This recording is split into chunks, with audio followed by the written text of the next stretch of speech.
Thank you for joining us on the inaugural episode of NEC-Suite. Joining us today is Dr. John Evans with the Crummer Graduate School of Business. Dr. Evans, thank you so much for being here today. It is a pleasure to have you. Now, new to this role at Rollins, tell me a little more about what you're envisioning, how you're envisioning the program to grow, the new program you're offering based on an amazing book, The Dreams and Details. Tell us a little more. Well, thank you so much, Belinda. Thank you for having me. Thanks to NEC. I am ecstatic to be here. Been looking forward to this. Look, I remember when I was 20 years old at the University of Florida, taking an economics class. And it was a wonderful class, Belinda. And I was taking my notes feverishly so I could regurgitate for a test later on. Now, flash forward 15 years later, I'm 35 years old, I'm married and I have 4 children. And I'm sent off to a great school for executive education because I'm passionate about lifetime learning. Look, we live in a commoditized world. Correct. And how are you going to decommoditize? Belinda, you're going to decommoditize in part by keeping your knowledge up to snuff. You have to stay ahead of the competition. Correct. You must find that next innovation. So there I was 15 years later, sitting in this class in executive education, and the professor literally could not talk fast enough. I mean, I just was so thirsty for that knowledge. Why? Because it's germane, it's immediately germane. I'm going to put it to use in commerce in short order. And that's the difference between, an undergrad experience, which is important. I'm not here to dismiss that at all. Fundamentals, yeah. Yeah, but it just, education, I think, I'll say kind of flippantly, is, I believe, wasted on the young. And as we get older, we get a hunger or a thirst for knowledge that we can put in place in our marketplace. Absolutely. And as a small business owner, any entrepreneur, that's the key to success. That's It's right. the constant evolution. It's constantly learning. It's constantly changing the business to meet up with the demands, not only of your clients, but of what's happening around the world. And so let's talk a little about that. Yeah, one premise that I'd like to really shatter for all entrepreneurs out there, and believe me, look, I'm in this with you all. I am an entrepreneur and glad to be so, very much so.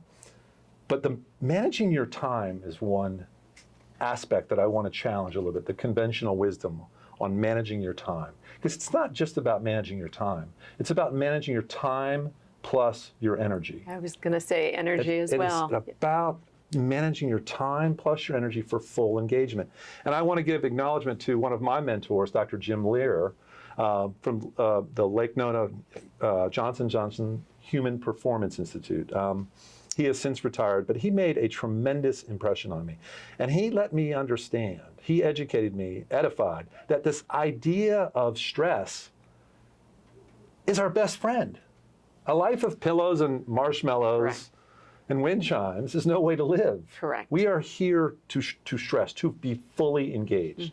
The problem that I see with entrepreneurs the world over is that there are not enough habits or strategies to really rejuvenate, to really find time to fill up those batteries. There's not discipline in place to make sure that we're rejuvenating. Correct. And consequently, I see an exhausted workforce. Correct. Well, you said something that was interesting, and it's that stress is important. It's actually the body's way of overcoming a challenge. And you're right. When you don't take time to decompress, to de-stress, That's right. to re-energize, you're not allowing your body to get centered again, to be ready to handle the next challenge. And in business, that it's constantly going, but that's Right. important to manage your time and energy.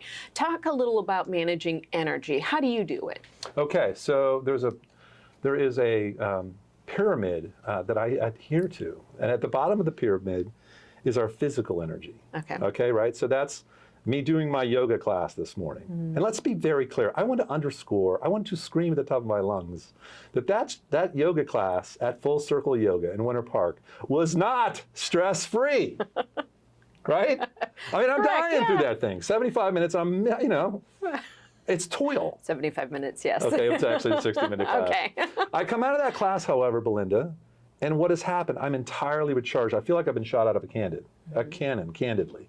And why is that? It's because there is we have a shortfall of stress in the physical realm in our society. We are in the information age. We're being clobbered emotionally and mentally. We are stressed out. Now, on the bottom we have the physical, then we have the emotional, and then we have mental, and then at the very top we have spiritual. And by spiritual, what do I mean? I mean energy invested in purpose beyond self. So we have a shortfall in two of those dimensions, the physical at the bottom and the spiritual purpose beyond self at the top. And when we do that, we get chronic malaise. And the number one asset, the asset of primacy for every entrepreneur listening, is your energy. And I want everybody to manage it well, because we can make more of it. We can have higher quantity, quality, focus of our energy, Belinda, and then my favorite's the force of your energy. Like when that alarm clock goes off in the morning, are you jumping out of bed like a panther? Correct. Or you hitting snooze or you hitting snooze, right? Yeah. You know, and we can have fun with this, but I think I love the American work ethic. I really do. And I think that we can chase this right back to Alexander Hamilton. I mean, he was exhibit A on this. I mean, what a work life he had. But I'll use the conjunction, but we're not finding times to really rejuvenate. Moreover, we're not making sure that in that spiritual dimension, by purpose beyond self, are our habits, are our rituals in alignment with that dimension? Because when they are, it's nuclear. Let me give you an example. I founded a speaker series in Eatonville, Florida. It's the oldest African-American chartered community in the country, right? Just north of Maitland, Florida, right? And I love bringing speakers in to talk to these kids and tell stories, just storytelling about how they can improve their trajectory. Now, organizing this, Belinda, is a nuisance. It's hard, it's arduous, it's stressful. Correct. Finding the right speaker, yes. All the details. Correct. Everyone out. Is the speaker going to say the right thing? Correct. You know, myriad issues come about. But it must be addressed, because I want to stick to that idea of purpose beyond self, that I'm going to give back to my community, that I want to inspire these children to become entrepreneurs themselves, so they'll join the NEC themselves someday. So the point is, I know when I do my yoga in the morning, and then also I put my time in investing with Keeping It Real in Eatonville, Florida, with the Boys and Girls Club, great things will happen with respect to my personal energy. And then I can be of greater utility to my company, to my employees, to my customers, to my spouse, most importantly, to my children. So again, energy is what we should be focusing on.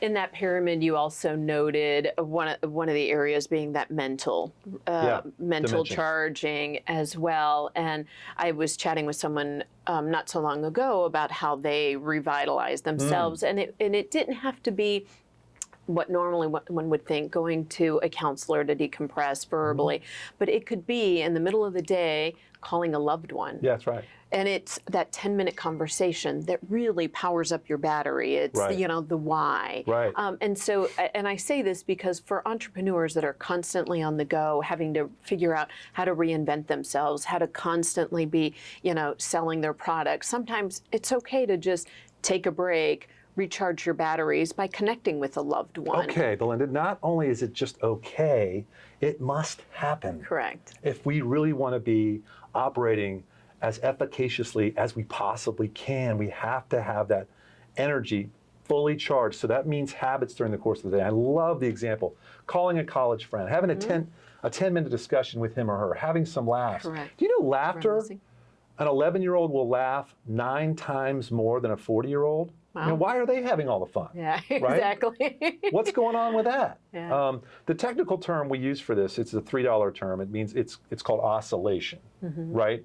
And in financial services, you'll hear a financial advisor, he or she will say, okay, we need to have non-correlating assets in our portfolios. What I want your listeners to be keenly aware of, I want them to have non-correlating activities during the course of their day. Now, that also means the removal of one sinister item. You know what I'm going to say. the handheld device. Oh, yes. Okay. Yes. This is killing our society. It is killing. It's becoming an addiction. It is. It's an addiction. Moreover, we are multitasking. I want your listeners to really get this. Multitasking is the pathway to mediocrity. Correct. Multitasking is the pathway to mediocrity. Furthermore, you are draining valuable energy supplies out of those mental and emotional dimensions. So manage these daggum things. Don't let them manage you. Turn the things off for chunks of the day. Yeah, and that goes back to time management. Yeah, so time it's and managing time your and energy your management. time. Yes. Correct. That's right. And so from a small business perspective, that's also super important to have an owner or a CEO or a C-suite individual that gets that balance, because that introduces the culture in the office. That's my favorite word, culture, when it comes to business. Actually, energy's favorite. Energy's favorite, number one. Number two, culture's, culture. Number two, culture's number two. And we hear claims like culture is not the main thing, it's the only thing. Here's another one of my favorite. Culture eats strategy for lunch. Absolutely. So I did my dissertation at Pepperdine University asking that question. Okay, then how do we make a better culture? And the one thing I know is that if we spend more time into that top dimension as entrepreneurs and purpose beyond self,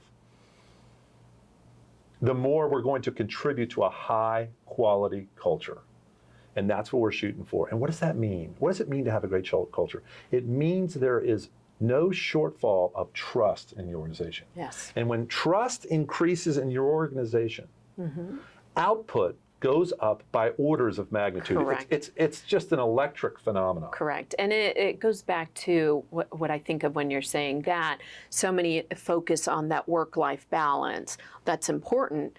But when you've got a level of trust, when you've got a healthy culture and environment, you'll have employees that are committed to the organization, knowing that there's going to be times you're having to put in maybe a little more, but your employer is going to compensate you with a little more downtime. Yeah. You know, and so it's that ebbs and flow. That's right. That's right. Now I am going to challenge you. I write for Forbes Executive Coaches Council, and I did a piece on work-life balance. And I'm really I challenge the premise of that, and I think. I mean, do we really want on our tombstone someday, here lies Dr. John Evans, he really, really balanced, man? Right? Do we want that? Let's work backwards from that. I don't want that. Think about your hero. Who is she or he that really inspired you? Did he or she have a stress-free life? Were they in this blissful balance thing? Yeah. My trainer likes to use the term, he's a real tough guy, he's a cage fighter, and he likes to use the word, we have to be realistical. Now, I don't have the courage to tell him that there's no such word as realistical, but I want to use it here. And we have to be realistical about living. If we really want to have impact and make a difference, there's going to be times when work-life balance is to go out the window. So what I am imploring for consideration is just an increase in more habits in the physical, Belinda, and more habits, rituals in the spiritual up top. Right. And you said a really important word. It's been talked about quite a bit the last number of years, and that is the word why. Why are we doing what we're doing? And I want to tell you a quick story. So a client of mine traveled to the Ritz-Carlton in Chicago, and he pulled up with his wife and his two daughters. They're 9 and 11. And they pull in, and the 9-year-old daughter says to the bellman, I'll call bellman A, oh my gosh, we're so excited about it being here for the Celine Dion concert. Okay, terrific. I believe that was on a Thursday. The show's on a Saturday night.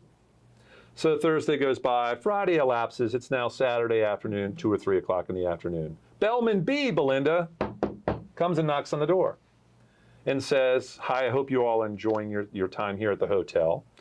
I know you were excited about the Celine Dion concert. She's actually warming up on the piano downstairs. And I asked her if it would be okay for y'all to come down and just spend some time with her before the show tonight. Would that be okay to spend 20 minutes with Celine Dion? And we all know the answer to that. Up, yeah. And so what is that experience? That is a wow experience. But I want to unpack it for a moment, Belinda, because I want all the listeners to be really sensitive about this. can you expand your capacity for meaning making with your clients? Can you go beyond the business at hand to make meaning with your clients? Can you create a culture that's going to create Celine Dion-like stories? Now, we all can't go do that. But what was happening? That bellman was doing what? He was listening. Correct. When they didn't think he was really listening. Paying attention, yeah. And then he also did something that's extremely important, Belinda. He anticipated and satisfied an unstated need. Nope, they didn't ask for that. That's in no marketing data. Correct. That bellman is responding to the line of scrimmage. Furthermore, he's transferring the information, which is going to turn into knowledge, to bellman B, so this knock happens and this wow experience happens. And my question for you, Belinda, of National Entrepreneur Center, my question to you is, how many people did they tell that story to? Correct. A bajillion. Correct.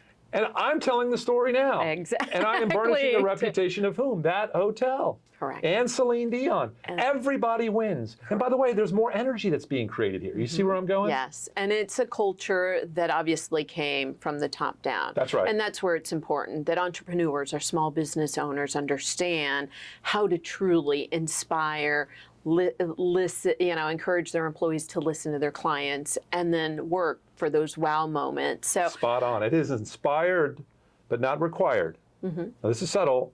Yeah. But when you start pointing at employees and saying we've got to do more wows, I mean, it has to be habitually spontaneous, if you'll indulge me. Correct. A habit of spontaneity. Correct. And when you do that, what is the consequence? Bonnie Raitt sings it the best. Let's give them something to talk about. The narrative about your company, your concern, will be told all around the marketplace. That's to where we want to get.